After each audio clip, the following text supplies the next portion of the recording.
Magandang hapon, Utay. O, Michael.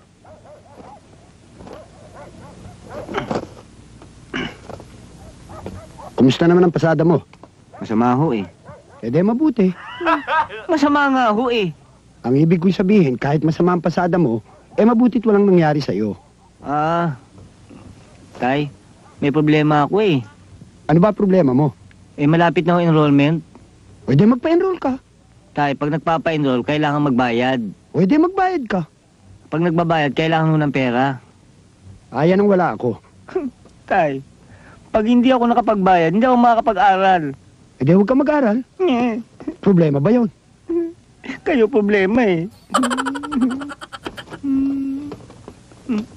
Ang bira naman oh.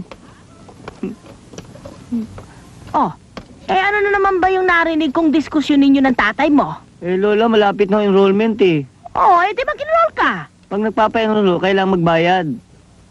Di magbayad ka. Pag magbabayad ho, kailangan ng pera. Wala rin akong pera. Pag walang pera, hindi ako makakapag-aral. Huwag ka mag-aral. Mag-ina nga kayo. Ang kulit, ang kulit, ang kulit, ang kulit.